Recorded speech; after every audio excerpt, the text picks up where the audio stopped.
En la entrevista estelar de Encuentro Directo nos acompaña la noche de este sábado el licenciado Fernando Camaño, secretario de la Seguridad Social, miembro de la dirección central del partido Fuerza del Pueblo, pero también economista y ex superintendente de salud y riesgos laborales.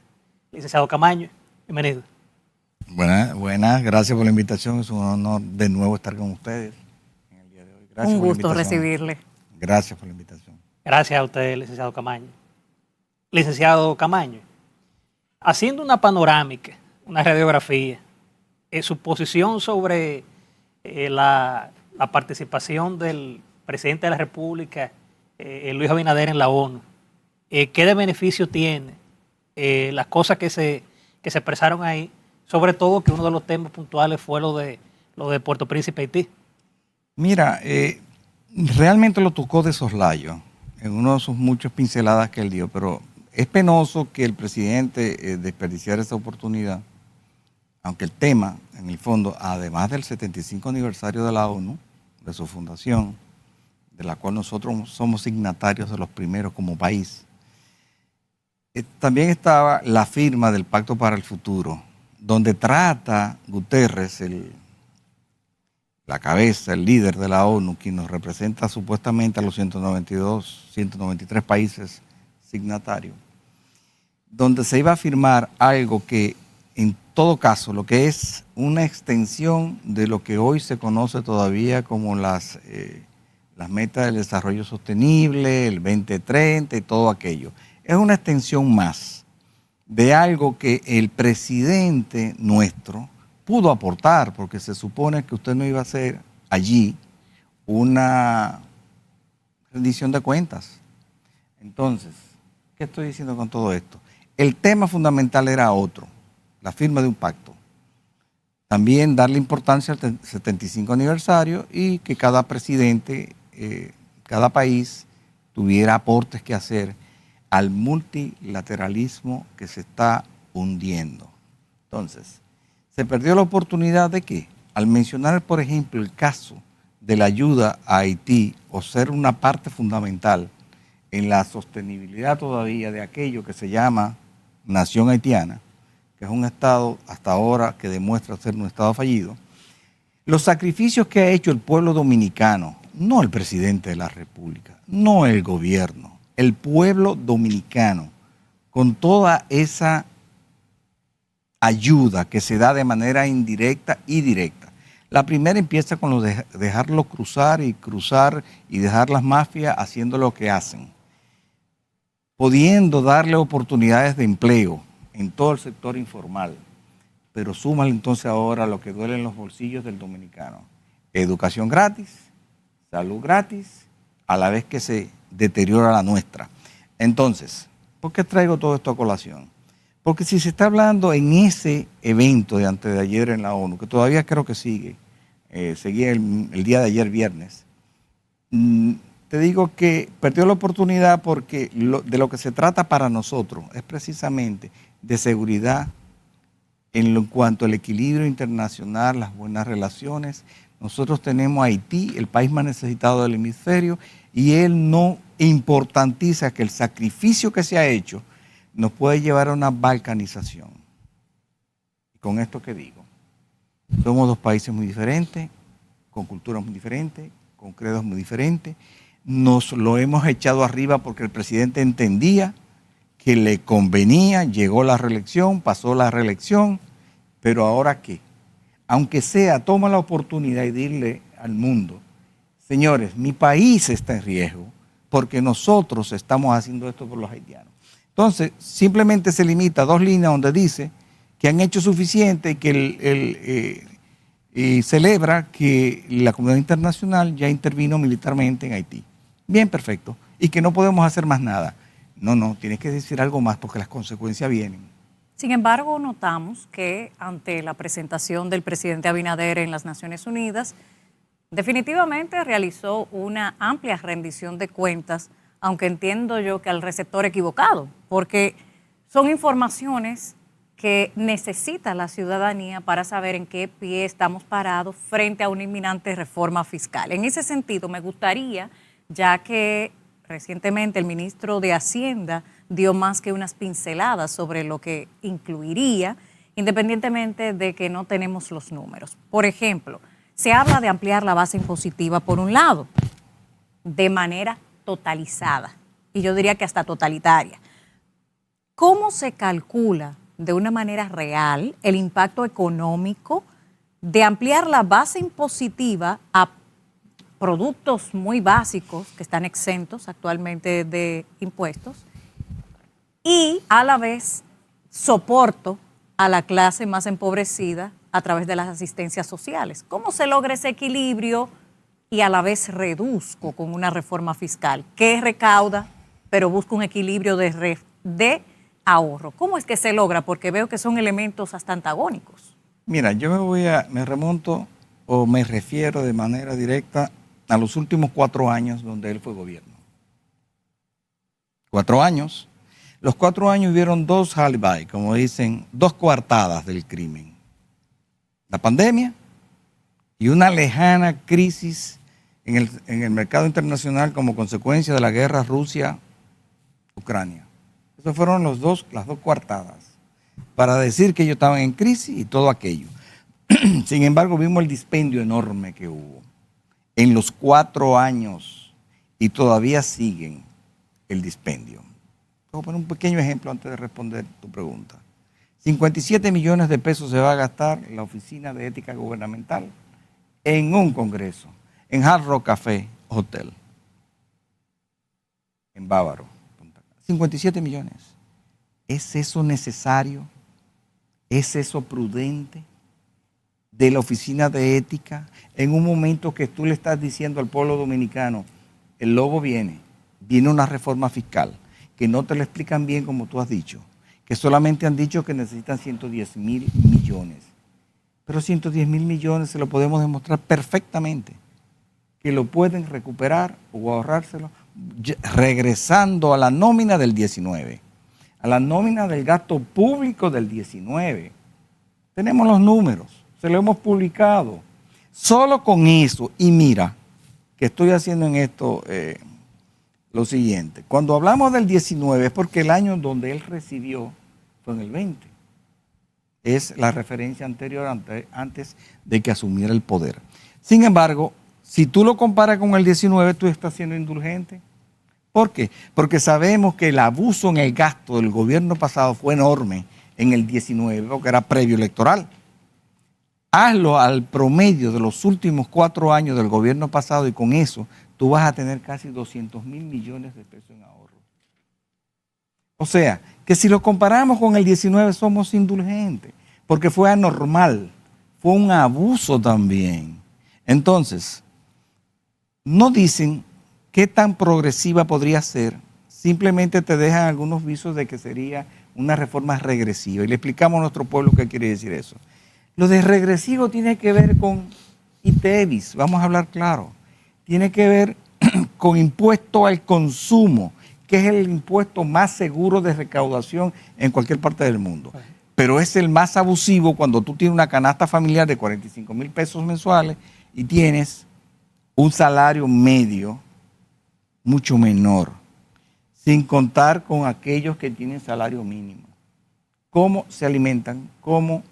Aunque tú digas que le das una tarjeta, 2 tarjetas, 3, supérate, que es toda una vagabundería, que ya le hemos hablado en otras oportunidades, donde también podrían hacerse ahorros enormes, porque ya habíamos explicado antes en la campaña cómo ignoraron adrede al Sistema Único de Beneficiarios SIUBEN, donde realmente está la obligación, tanto y tan incondicionales que son de la ONU, pero para algunas cosas son incondicionales para la ONU.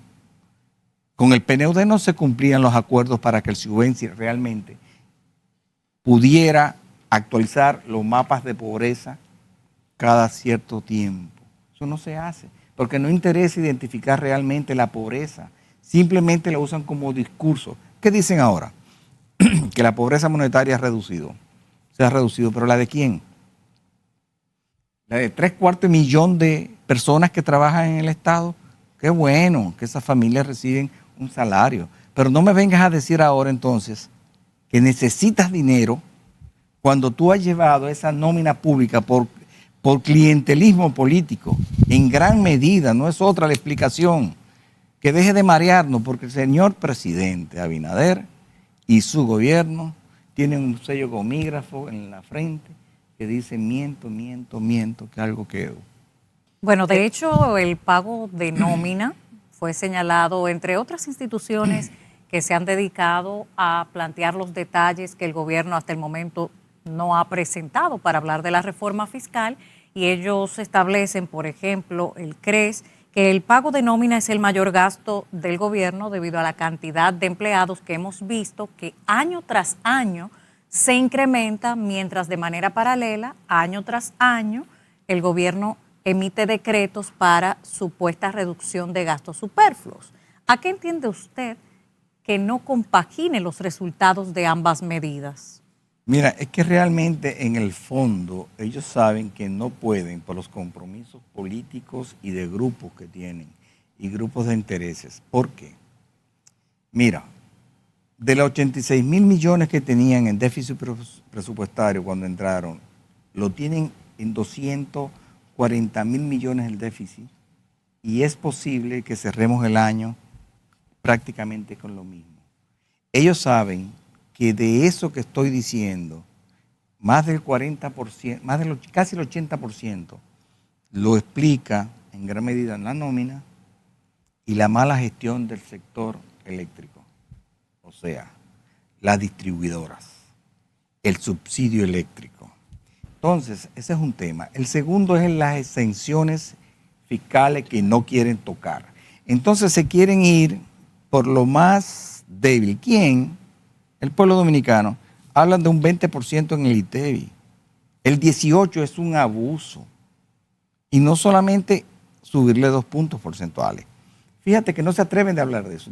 Te dicen lo que necesitan y te dicen que si lo logran, lo repartirían entre educación no, porque tiene un 4%, salud, que lo llevarían casi a un 10% del gasto total, pero no atinan a recordar que antes del 19 estuvo en 11%, que todavía ese 10 para salud es poco. También hablan de unos 13 mil millones para seguridad ciudadana. Le hace la nueva ministra, la policía, o sea, la nueva ministra cuando hablo de Faride, Interior y Policía, Seguridad. Y yo me pregunto, ok, perfecto, pero hay un problema conceptual ahí.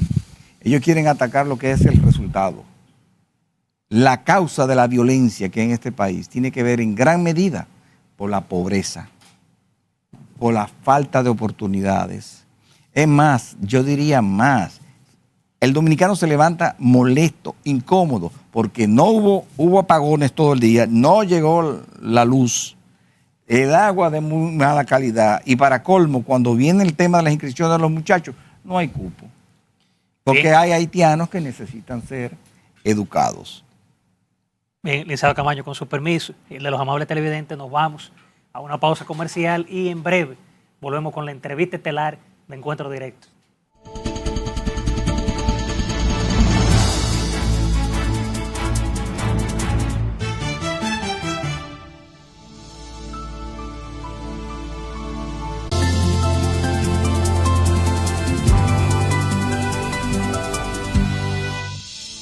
De regreso con Encuentro Directo y nuestro invitado, el licenciado Fernando Camaño, economista, quien también es secretario de Seguridad Social y miembro de la Dirección Central de la Fuerza del Pueblo.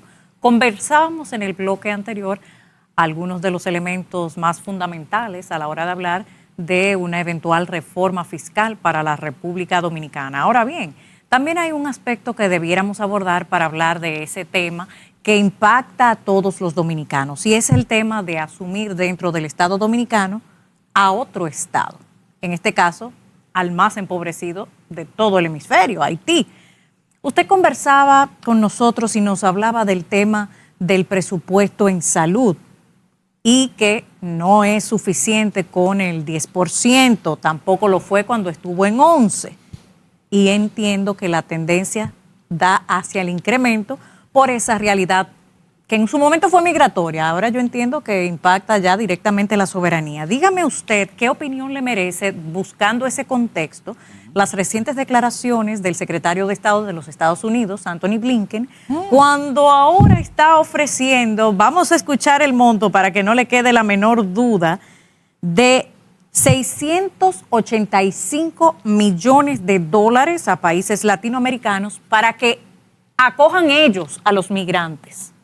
O sea, desplazando la problemática, porque eso tiene muchas implicaciones y una de ellas es precisamente el presupuesto nacional de los países. Mira, esto es un canto, se cantan y se lloran, como dicen. 600 y tantos millones de dólares para apoyo a aquellos países que sean indulgentes, sean considerados con la política migratoria que ellos quieren, que cada quien ejecute, o sea, la imponen. Porque te digo, mira, aquí está la plata. Yo te voy a poner un ejemplo, y voy a usar un término muy del campo. Eso es paja para la gaisa. Ahora mismo, esta semana, se estrena Dominicana y el ministro de Hacienda, con bombos y platillos, lo anuncia que los bonos verdes ya empezaron a ser emitidos y esto ya son 750 millones de dólares más en deuda. Eso es deuda pública, eso no es para celebrarlo. Eso es decir, me estás endeudando más. Bien. Entonces te pongo el ejemplo para que veas que solamente en una emisión de bonos verdes, nosotros recibimos 750 millones de dólares y el Estado norteamericano, en la administración Biden, habla de 600 y tantos millones. Repartidos entre todos los países. Entonces es una burla. Claro. Es una burla. Entonces nosotros no merecemos eso, pero tampoco pueden, ni tienen moral, ni aquello que se supone que deben tener como gobernantes para responder eso. ¿Tú sabes por qué? Porque en gran medida están en default. ¿Por qué están en default? ¿Qué dijo también Biden la semana anterior? Que esto era un depósito permanente de droga, enorme. Esto fue una acusación a la administración Abinader y todo el mundo calladito. Pues no, la oposición política dominicana no calla. No nos vamos a callar, porque esas son las cosas relevantes que no quieren que se diga, porque es solamente una narrativa que tiene que ser cumplida por los medios y todo aquel que se sienta con derecho a hablar, y no puede ser. Entonces, lo que nosotros pensamos, y yo personalmente voy a hablar en términos ya muy personales. Mira, uno de ellos del PRM habla de cuando la gente tiene problemas porque lo tienen agarrado por el pichirrí. Mira, Abinader, al tener un Congreso lleno de narcopolíticos y haber tenido todos esos expedientes en los Estados Unidos de confesos políticos del PRM, tendrá siempre, hasta su último día de este cuatrenio, la espada de Damocles en el cuello. Entonces, volviendo al tema de lo que nos cuestan estos 2,5 millones de personas, de seres humanos que tenemos de este lado, que no nos quieren, hay que hablar claro, no nos quieren, lo han demostrado. Y dicen que nosotros no los queremos, que somos racistas. Sin embargo, usted se va a Verón y eso es un gueto. Usted se va a Friusa, eso es un gueto. De un conglomerado humano sin la destreza suficiente para merecer en ningún país que quiera desarrollarse la condición de migrante. Porque es que la migración no es cierto, la migración no es un derecho, es un privilegio que te da el país receptor. Y aquí no han querido entender que lo que ha hecho este gobierno, abriendo las puertas y llevando dos discursos, uno, aquel de la verja fronteriza, o la verja de gallinero como yo le llamo, porosa como ninguna, se brincan, se pasan. En el día de ayer, y tengo que decirlo como político, que un dominicano se queja que por el canal que llaman Canal Calabozo pasan 60, 70, 80, 100 y pico de haitianos todos los días y él se quejaba y había prensa. El señor salió golpeado, Karina. Sí. Los interesados, los que se sentían afectados de esa denuncia, lo golpearon y han hecho justicia con eso. Un dominicano se queja de que su país está siendo permeado, invadido, ocupado. Oye, aunque sea dejar el derecho que se quejen. También acabo de ver en el día de esta mañana que están dándose casos tipo España, ocupas. Sí, así es. ¿Y qué dicen las autoridades? ¿Qué dice Faride? Que comience a actuar sobre eso. Ella no quería el puesto. Pues si quiere el puesto, que no haga como está haciendo Wilson, ¿cómo se llama?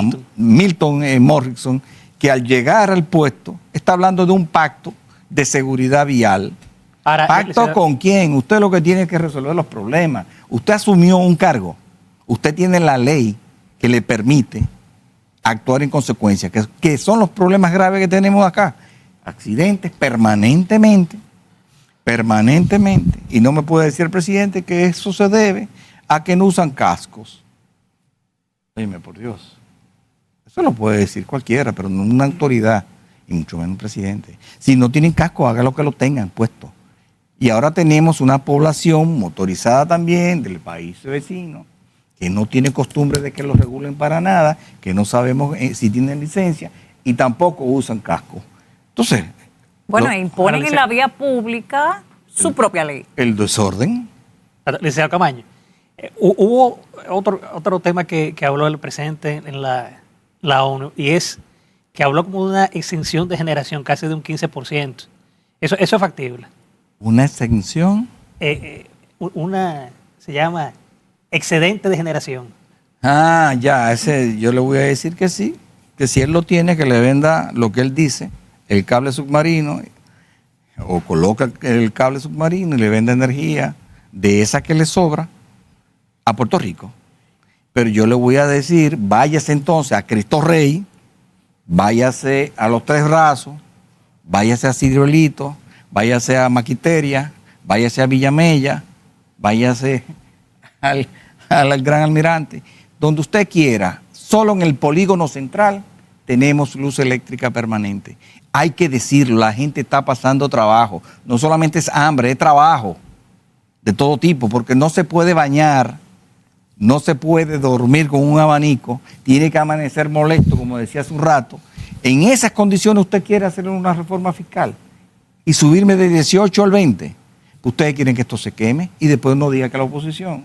¿Pero a qué se deben, de acuerdo a su valoración y apreciación de fondo de estos discursos que hablan del excedente de energía eléctrica? Porque me llama la atención que no es la primera vez. En este caso, el de Puerto Rico, pero ya antes, en el 2021, también ocurrió lo propio con el finado presidente de Haití, Jovenel Moïse.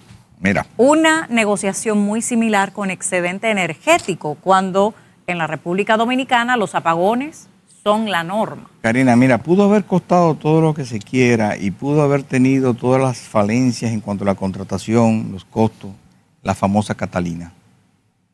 Pero si Catalina no hubiera estado operando, este país estuviera apagado. Y lo saben las autoridades eléctricas. Y yo decía hace un rato que del déficit presupuestario, la explicación en gran medida la tiene precisamente esas EDES, esa distribuidora quebrada. Encima de que tenemos apagones financieros, me están hablando cuando la gente lo sufre en su cuerpo. Ese calorazo que tenemos, señores, eso lo sufre nuestra gente en los barrios. Y me van a hablar un 15%, por Dios. Por Dios, debían respetarse un poco y entonces no pedir a la oposición que no le falten el respeto al presidente. No es que no nos dan tregua, nos dan temas, nos dan problemas a todos que tenemos que utilizarlo realmente evidenciando lo que están haciendo. Licenciado Camaño, pero hay otro tema también que se abordó y fue protagónico la semana pasada, y es el tema de decisión del presidente como de la fusión de instituciones, de eliminación. Su opinión al respecto. Mira, hay algunas que proceden, yo entiendo que sí. Aquí hay que hacer una reingeniería del gasto público. Y vamos por donde decía hace un rato, que tiene que ver mucho con la nómina pública, ¿verdad? Y que tienen casi 750.000 de personas trabajando y de seguro 250.000 están de más, lo que son botellas. Y en gran medida también es ineficiente ese gasto, porque todos los servicios públicos se han deteriorado. Pagas más, tienes más gente pagando, claro, ahí están los proselitistas, están los compañeritos, está todo el mundo, bien. Hay entidades que sobran, demasiadas comisiones presidenciales, demasiadas comisiones especializadas, demasiados programas que hay que consolidar, cierto, pero tiene que haber un propósito en hacerlo, además de bajar nómina. Ese es el caramelito que están diciéndole especialmente al sector más ilustrado, vamos a llamarle así, más interesado de que el dinero se gaste bien. ¿Quién es?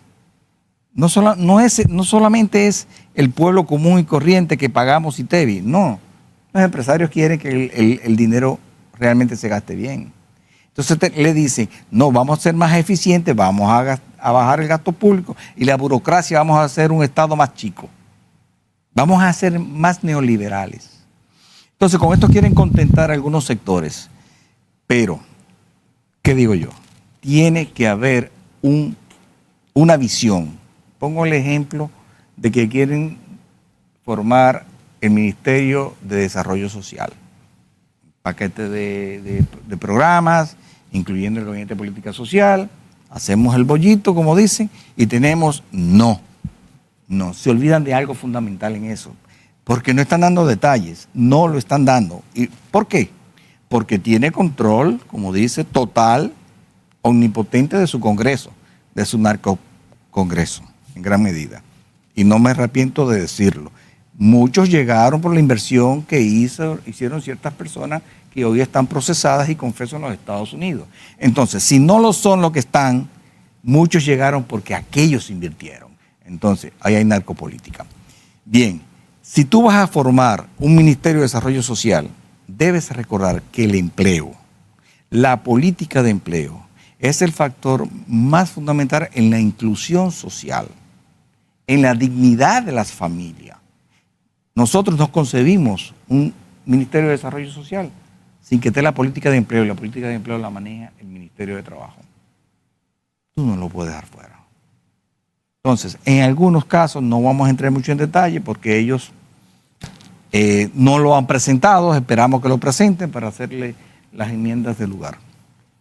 También hay otro aspecto, porque el asunto de las fusiones supuestamente es con miras a un ahorro, porque de alguna manera se busca que el pueblo tenga una buena voluntad hacia esa inminente reforma fiscal, buscando de alguna manera predicar con el ejemplo, comenzando por casa.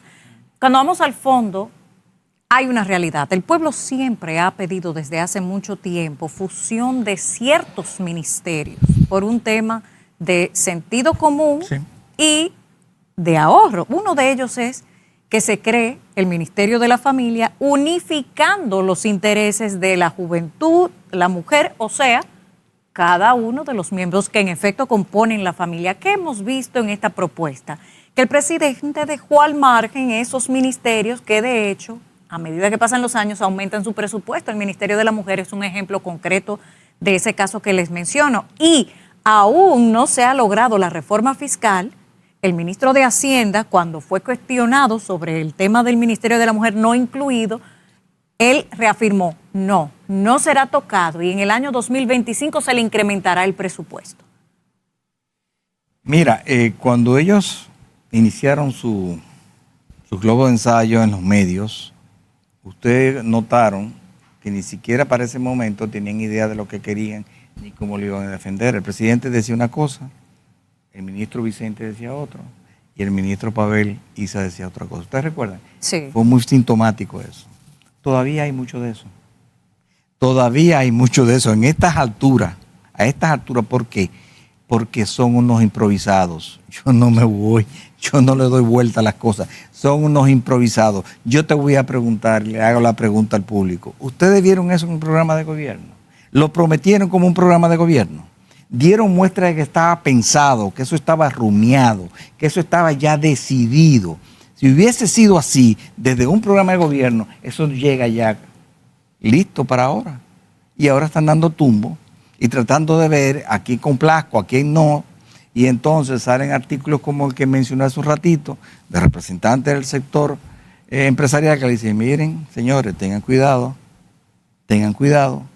Eso es sintomático. Por pocos párrafos que pueda tener ese artículo, le está diciendo, ustedes están inventando. Espérate, vamos a ponernos claros. ¿Entienden? Por eso le decía aquello del Ministerio de Desarrollo Social y la ausencia de empleos ahí. Bueno. Además de que finalmente lo importante es que el tema del doble discurso, aunque sea a nivel de percepción, sí tiene un impacto real en los bolsillos. Por eso Sí. la reforma fiscal definitivamente Totalmente. será un golpe duro, sobre todo para la clase media.